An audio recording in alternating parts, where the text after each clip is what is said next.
और नारद के मन में तप का अभिमान हुआ। अभी इतना तो आप सोचें, तप का अभिमान भी जीवन को विचलित कर सकता है, तो धन का अभिमान क्या नहीं कर सकता,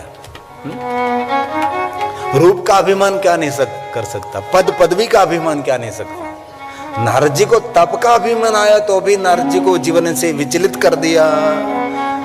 तो दया तो उन पर आती है कि जो पद पदवी का अभिमान करते हैं, धन संपत्ति अभिमान, तो उसका क्या होगा। अभिमान युक्त नारद जी भगवान महादेव के पास गए। शिव के पास जाने से कल्याण नहीं, सर्व कल्याण होगा। अरे शिव के पास जाने से क्या बात करो, शिव का नाम लेने मात्र से मनुष्य का कल्याण रहता है, लेकिन नारद जी का कल्याण नहीं हुआ। नारद जी का कल्याण नहीं हुआ, क्यों? क्योंकि नारद जी के पास अहंकार का भार था, और सबसे बड़ा भार अहंकार का, अभिमान का है। इसलिए जितना हम नम्र विनम्र बने, इतने हमारे जीवन में बहुत सरलता रहेगी। जो भगवान ने दिया है, भगवान का प्रसाद समझकर उसका भोग भोग, बस प्रभु ने ये सब कुछ प्रसाद में दिया। और हमारे पूर्व जन्म में कोई भगवान कोई पुण्य कर्म आपने किया हो, कराया होगा तो किया, इसका फल। इसलिए जितना हो सके इतना सरल बने रहें तो जीवन जीने का आनंद मिलेगा।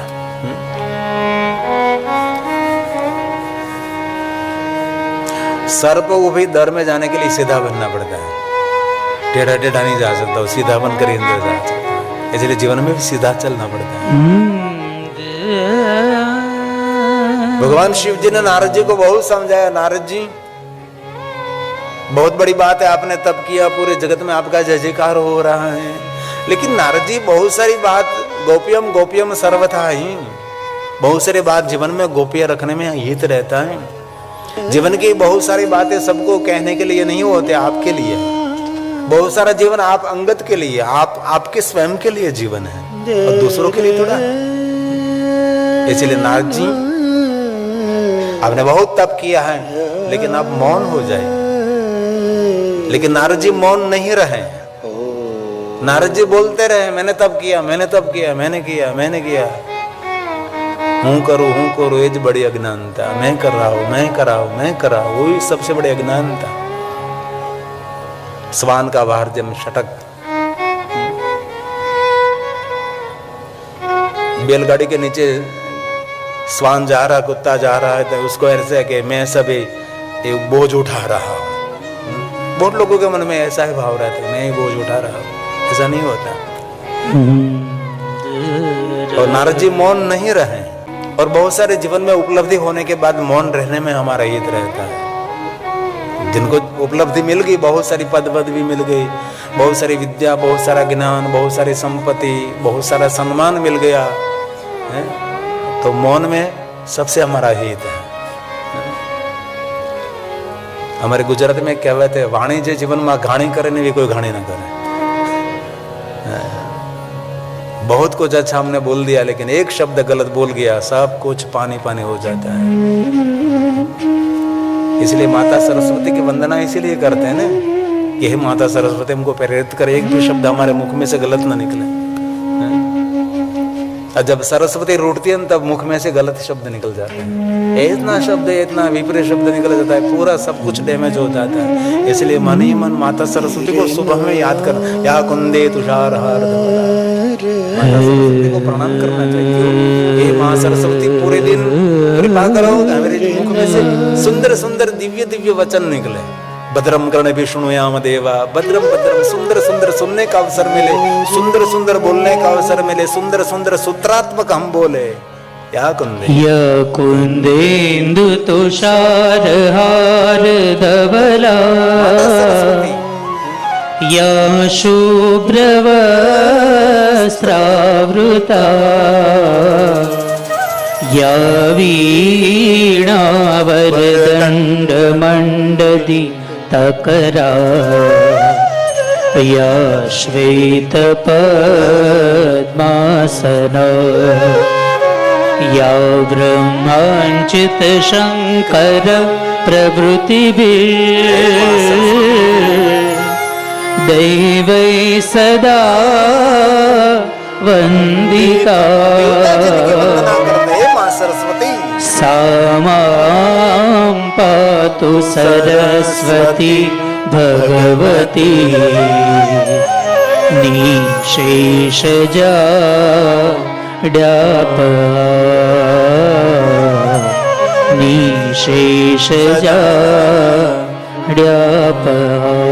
माँ सरस्वती में प्रणाम करता हूँ। आज एक नियम धारण करे, सुबह में नेत्र खोलते ही माता सरस्वती को प्रार्थना करें, तो पूरे दिन में कोई भी गलत शब्द आपके मुख में से नहीं निकलेगा, मुख में से मधुरता निकलेगी।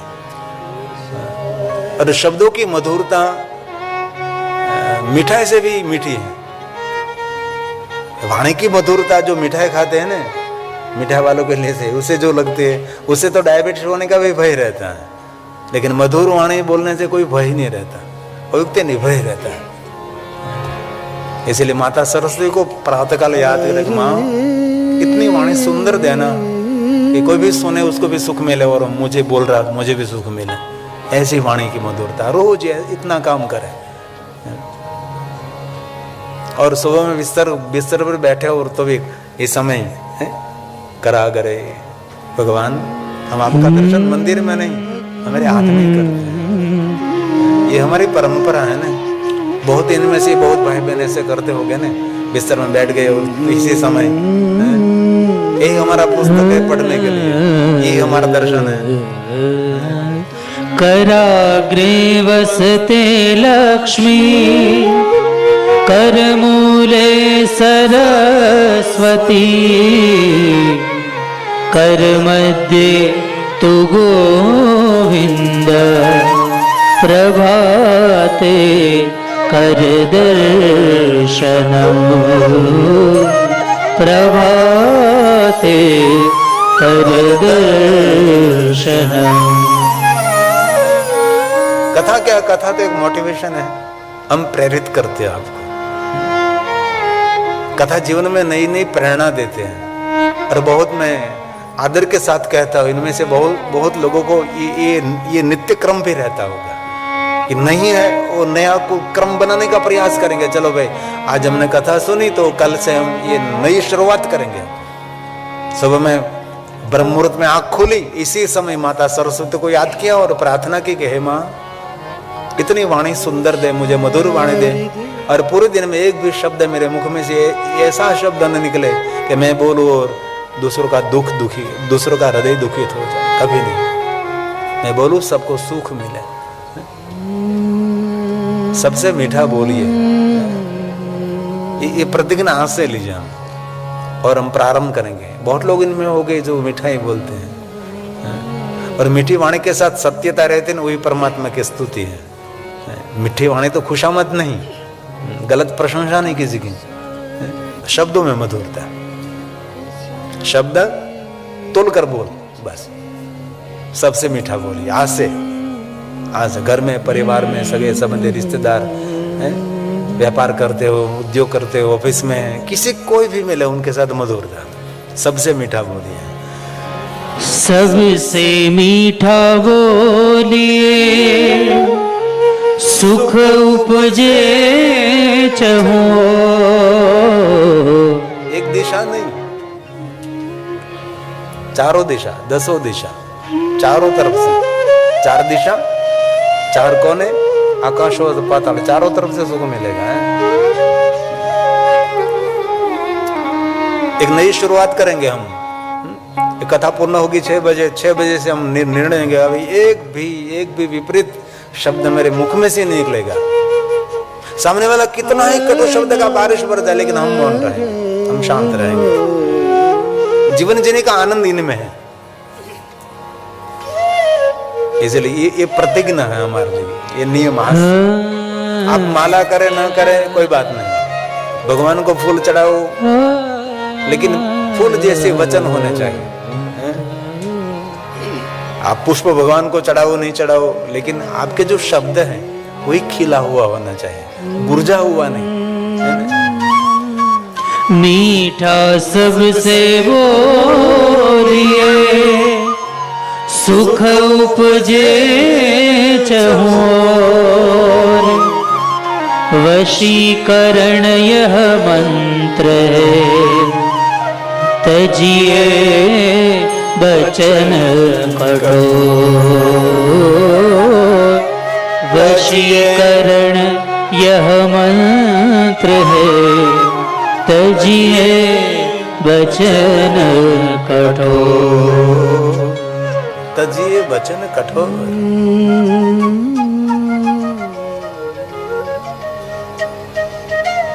नारद जी मौन नहीं रहे, बोलते रहे और बोलते बोलते भगवान विष्णु के पास पहुंच गए। और भगवान श्री हरि ने देख लिया कि नारद जी को आज तप का अभिमान हो रहा है। और भगवान ने सुंदर माया की रचना की। माया नगरी में पहुंच गए नारद जी। इस नगर में शिलनिधि राजा, उसकी पुत्री विश्वमोहिनी सबको मोहित कर लेती है। नारद जी को भी कर लिया, क्योंकि विश्वमोहिनी है। एक व्यक्ति को मोहित नहीं करती विश्वमोहिनी, कौन? शिलनिधि, जो शिलवान है, उनको मोहित नहीं कर सकती, बाकी सबको मोहित कर लेती है। और बहुत कम लोग दुनिया में शिलवान हैं, इसलिए ज्यादातर लोग प्रभु की माया से मोहित होते रहते हैं। और इस नारद ने विश्वमोहिनी के साथ विवाह करने के लिए एक विचार किया। भगवान विष्णु के पास रूप मांग लिया, गए नारद जी, लेकिन विश्वमोहिनी ने नारद जी की पसंदगी नहीं की। नारद जी नाराज हुए। विष्णु भगवान को मोहिनी ने पुष्पमाला अर्पण की। नारद जी की नाराजगी देखकर भगवान महादेव के गण दोनों नारद जी को कहने लगे कि नारद जी, आपका मुख बांदर जैसा है। इसी समय नारद जी को क्रोध आया, शिव गुणों को श्राप दिया, आप से राक्षस बनोगे। क्रोध करते हुए नारद जी विष्णु भगवान के पास पधारे। विष्णु जी का अनादर किया। विष्णु भगवान को कह दिया, मैं जैसे नारी के वियोग में विवड़ हुआ, ऐसा आप भी नारायण में से नर रूप धारण करेंगे। नारी वियोग का अनुभव करना पड़ेगा आपको कि नारी वियोग क्या होता है। इसलिए भगवान विष्णु जी के सुंदर प्रभु श्री राम का अवतार लीला हुई। और जो महादेव के गण थे उनको कहा आप राक्षस रहोगे, इसलिए रावण और कुंभकर्ण बने। एक कथा वहां से रामचरितमानस, सुंदर कथा का प्रारंभ, भगवान राम जी के चरित्र की कथा। लेकिन मुझे यहाँ आपके समक्ष भगवान राम की कथा नहीं कहनी है, इसलिए भगवान राम की कथा को मैं प्रणाम करता हूँ। रावण और कुंभकर्ण को आशीर्वाद दिया नारद जी ने कि आप में सभी दुर्गुण रहेंगे, लेकिन आपके हृदय में महादेव के प्रति संपूर्ण भाव रहेंगे। इसलिए रावण और कुंभकर्ण दोनों महादेव के भक्त हैं। रावण की शिव भक्ति जग प्रसिद्ध है, विश्व प्रसिद्ध है, क्योंकि नारद जी ने कहा था कि आपके हृदय में महादेव की भक्ति रहेगी, आप कभी महादेव की भक्ति से वंचित नहीं रहोगे। और ये रावण कुंभकर्ण की महिमा और प्रभु श्री राम जी की सुंदर कथा, नारी वियोग का अनुभव किया भगवान प्रभु राम जी ने, ये सभी कथा शिव महापड़ ग्रंथ में। लेकिन यहाँ से दो कथा बनती हैं, यहाँ जय राम की कथा भी कह सकते हो और यहाँ से महादेव की कथा भी हो सकती है।